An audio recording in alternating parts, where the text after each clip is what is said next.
Thank you, Ruslan. Thanks to all the organizers. Thank you, Alexander, for the introductory remarks. Let me just correct, I'm the rapporteur for Kosovo, the shadow rapporteur for Serbia, and a member of the Western Balkan working group, not, let's say, the rapporteur for the entire parliament for the Western Balkan. But nevertheless, I'm pretty much involved into this region. So thank you for the invitation. Your research highlights a very important topic, because we often discuss the problem of corruption in certain candidate member states. And indeed, we need to fight individual corruption cases, but we need to make sure how we address the problems. Because if we are facing state capture, if the state institutions are built up in a way to maximize the profit of individuals, then we need a different toolbox. Your methodology of using the State Capture Assessment Diagnostics tools in the context of Western Balkans shows that even if none of the countries is close to full state capture, but there are critical impairments in the democratic checks and balances. This is a conclusion we should be very much aware in our daily work here in Brussels. This confirms other evidence from the region and has serious consequences for the EU about how shall we engage in the association negotiations and what kind of support are we providing for the Western Balkans and what conditionalities are we going to apply. Most of the time, the European Union is engaged in the enlargement process and looks at it from a very formalistic and institutional point of view. We are asking for new institution, agency, reporting bodies. The EU is making the candidate and potential candidate countries setting up new legal frameworks, and they duly come with a number of action plans, yearly reports, and they're happy to produce whichever written report the Commission is asking from them. But are we achieving our goals with these agencies, action plans, and reports? I'm afraid more often than not. It is just not enough. If we are looking at the European integration process as a box-ticking exercise, then it is easy. If the candidate countries establish a number of institutions, suddenly, at least formally, they will function like the Netherlands or Sweden. Unfortunately, we know this is not the case. Rules are only useful when they are enforced. So let us not be naive. We know that if some of the institutions which are supposed to act as checks and balances are filled up with political appointees whose job is exactly not to disturb the existing systems, then no matter how many facade anti-corruption bodies will be set up, it does not change the reality on the ground. The independence of institutions or courts are not result from specific constitutional arrangements only. Excuse me. If this were the case, the countries with the best legal arrangements would have the best and most independent judiciaries. However, this point misses the historically developed power balance in every given country. Both local policies and EU support need to have a strong objective to build up powerful balances. Independence is not exclusively about who is appointing a director of a given institution. This is much more complex than that. This is not how power works, especially in smaller and local communities. Media is also an important check on the political and economic power. This is why it would be important to have a strong, pluralistic, and independent media landscape. Unfortunately, as your report also mentions, in the Western Balkans and certain countries, freedom of media is rather questionable, as overwhelming majority of media outlets are under direct influence of the political power. For example, in Serbia, and you know from your own countries and many others, unfortunately, too. Even if the media landscape is much more pluralistic, such as in Kosovo, for example, it does not mean that it is free from political or economic pressure. Making media ownership transparent might help in the region, but this will not be a silver bullet either.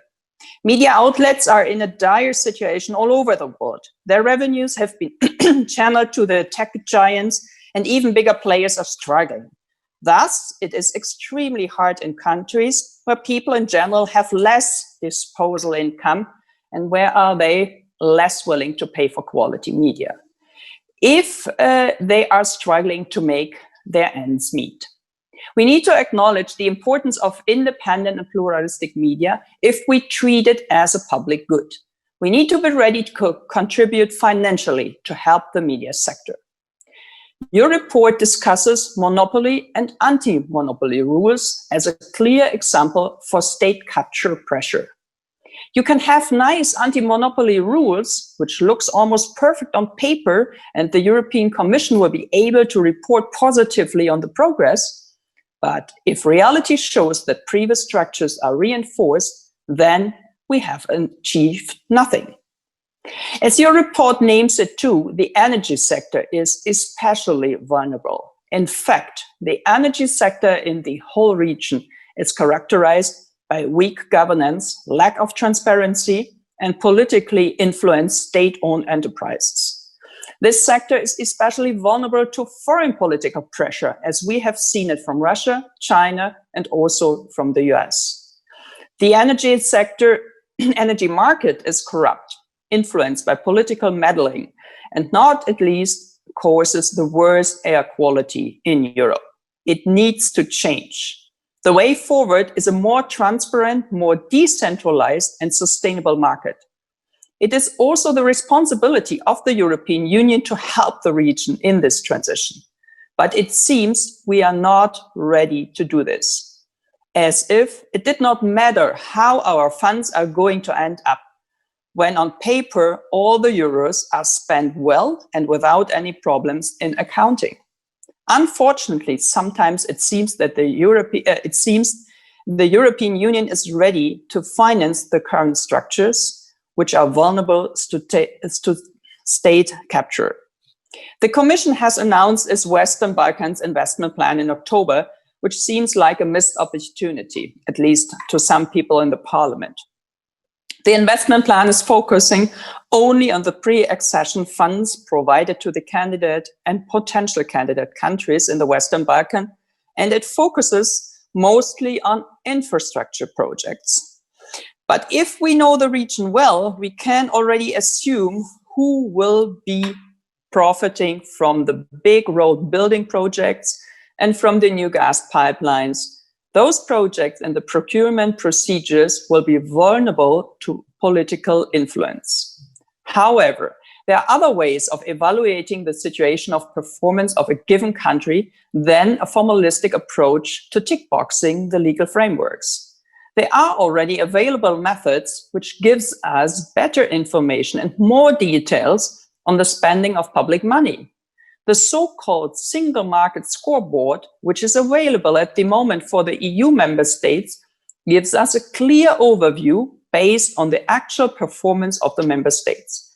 It evaluates specific governance areas and scores them based on objective scoring criteria. One of the areas this tool evaluates is the field of public procurement.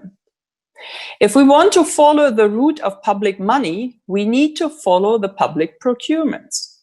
Within the European Union, the statistical data on public procurement is readily available. But even if the data is evaluated, it is not used too much. At least seemingly, there would be no consequences if all the procurements would have a single bidder in a given member state. The area of public procurement is something we can influence easily and make a real difference. In the case of Western Balkans, the EU can use a stick and the carrot as well. It is the EU which needs to put down the framework of the pre-accession funds. It is us deciding on conditionalities. Why we are not pushing for stricter rules at the beginning? Why are we not making sure to collect data in the following years? And if the data shows bad performance, why don't we act and use the stick? However, we are aware that we often lack data from the Western Balkans. Statistic is not available in all cases.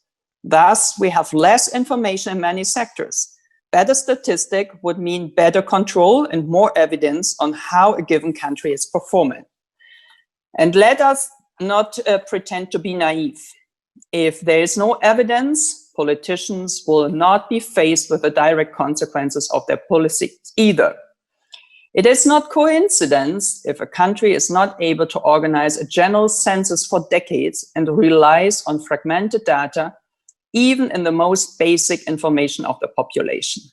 The EU should put more pressure on this field, because without data, there's no evidence, and without evidence, we cannot expect evidence-based policy. The EU is not omnipotent for sure. Our institutions have their limits, but the European Union has its power. It can transform societies to the better. And we should not be afraid to use this power. It is our responsibility to use all our tools wisely to make the best out of our programs. Societies in the Western Balkans are overwhelmingly supporting their path towards European integration right now. But we should not take this for granted. If citizens feel that the funds coming from the European Union are only cementing corrupt systems, and the Commission's criticism is only about formalistic legal paragraphs, which are never implemented anyways, citizens will stop trusting us. They will think, rightly so, that our goal is not to make the best for them and their future in the region, but rather producing success stories on paper. Ordinary people will turn away from the idea of European integration. Let us not make it happen. And instead of financing a system which is building up state capture, stop the harmful practice. Thank you very much for your attention, and I wish you all a successful and us a successful event today.